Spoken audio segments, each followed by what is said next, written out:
Some for my mammy. Some for my pappy.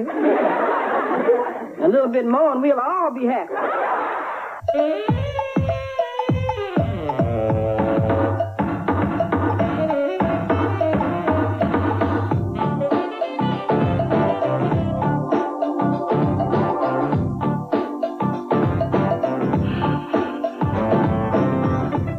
You know, it took an evolution of over 50 years for us to make the break from the shuffle-along croon characters of the 20s and 30s to the situation comedy scene in television. And still, there were some who objected to our comedy.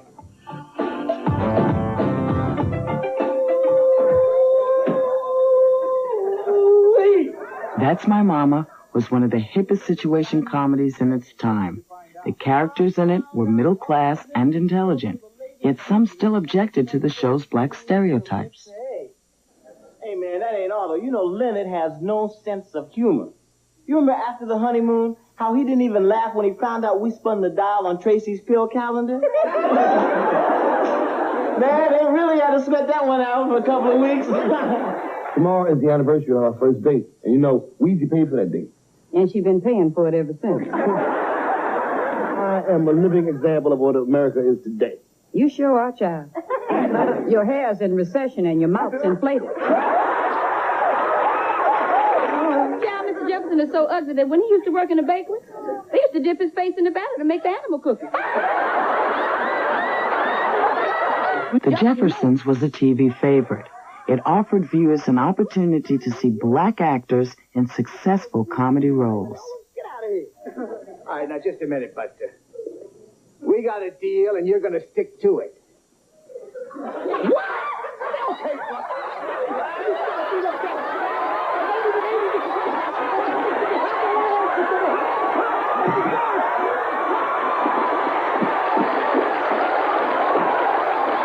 Oh, Thelma, Mike was just a grown, all-American, typical red-blooded boy, you know? Doing his thing. Calm down. Shall I?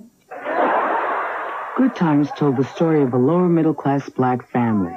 Now, audiences accepted this family and their humor, but it was the cast members who had a hard time accepting the comedy. We'll be there shortly. Characters surface on a show, and my character was not supposed to surface. It was supposed to be the fifth or sixth lead on the show, and people gravitated toward that. So obviously the writers, the network, and other people are going to say, well, get Jimmy Walker some stuff because he's the money guys, like Michael Jordan. You know, if you're going for the last 2 points, you're going to give it to Michael Jordan. And Horace Grant and those other guys shouldn't get mad. They should say, this is the way. But that's an unfortunate thing. I think that's one of the things that hurt our show in terms of John leaving and that kind of static. I rest my case. Rollo, whatever your last name is, please stand up. What do you mean you don't know my name, man? Because I'm not good with numbers, convict. Hey, Pop, Audiences tuned in regularly to see Red Fox as the comically cantankerous junk dealer on Sanford and Son, a very different man from the one we know on stage. To Rollo, I leave all the loose change I've left on tables and under cushions since I moved into this house. all right. Thanks, Pop. I'm not finished. I also left Rollo all the pieces of silverware and knickknacks displayed on my bric-a-brac shelf. You will find them all collected together in one simple place. Where's that? Your house, criminal. Drop it under your bed. Oh, man, that's trouble. I'm taking a walk. Why not? You're taking everything else. I got news for you, Arnold. We're locked in here. What you talking about, Willis? Hi there, Arnold. Who is that? It's me, the champ. Joe Lewis? All I need is one. Who's the right one? A Different World was a spin-off from The Cosby Show. And what's unique about this series is that after the first season, most of the non-black regulars were written out of the scripts. All right, Freddie? Here, pair of 8. Oh, and the rest garbage.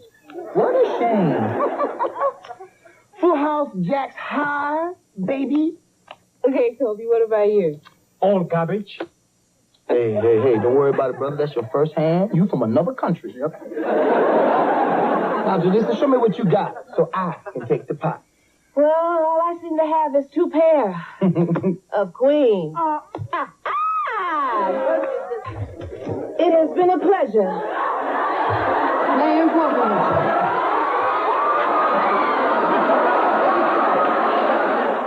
Now, wait a minute. How old are you?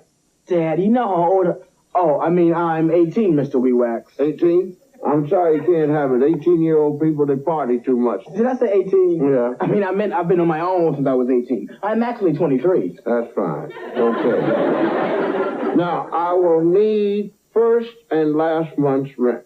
Why? Well, that's because in case you start to skip out of here early, I got you. That's $1,200. I need another $600 security deposit because of any damages. That's $1,800. You add like a 23-year-old. You know, part of the magic of the Cosby Show is that not only are the situations universal, but it serves as a reminder to us all that regardless of who we are or what color we may be, we've got to keep laughing. Well, I need some proof that you're going to be able to... What I liked about Cosby from the beginning was Cosby, to me, was not only a breath of fresh air, but he was the reality of what was good about our neighborhood. He was the reality of what was good about a black childhood. You go ahead. You sing Pop Goes the Weasel. Sing it. All around the mulberry the monkey chased the weasel. The monkey said it's all the fun. Pop goes the weasel. Okay, now, then you take that song. A spoon of thread, a penny for a needle. That's the way the money goes. Pop goes the weasel.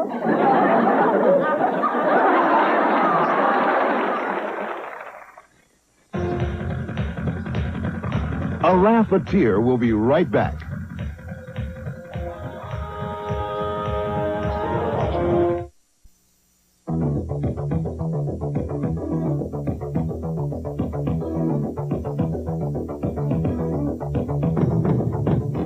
You know, black comedians often risk their lives to perform in front of a hostile audience. They survived, however, in spite of unscrupulous promoters and producers. They brought a dynamic reality to the practice of the craft. The black experience in comedy has been truly remarkable. You might say it's been a laugh, a tear. I'm Whoopi Goldberg, and thank you for joining us. Good night. This is a exquisite party. And Belafonte, too. Girl, what the hell are you talking about? This party ain't nothing. I tell you what, where's the disc jockey? Disc jockey! Disc jockey! Put on some Al Green!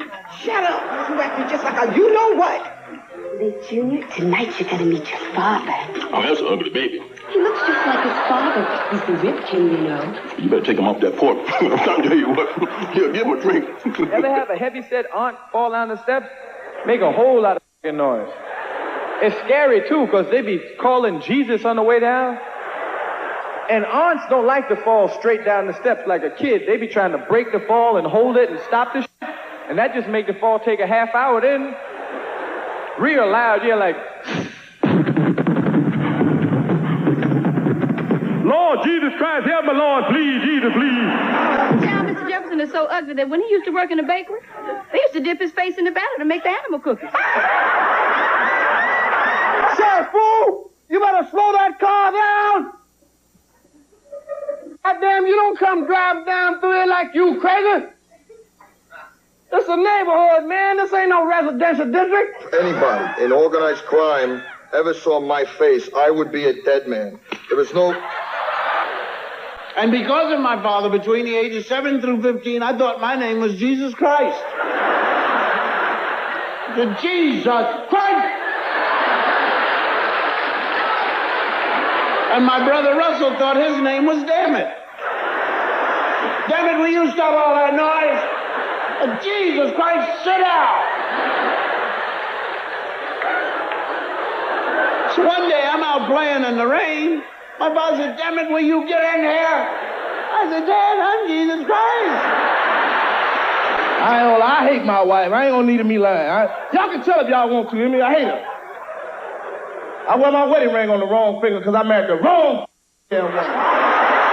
For just a little while, I wish I could produce shows and make the kind of shows I want. If I could, I'd have shows. I'd have a movie with a remake with Meryl Streep and Robert Redford called Get Out of Africa. And I realized that the wing was smoking. So I said to the steward, you know, I didn't want to panic, and then I said, I beg your pardon. But it seemed as though the wing is smoking. She turned around and talked about, I said, hey, bitch, the wing is on fire.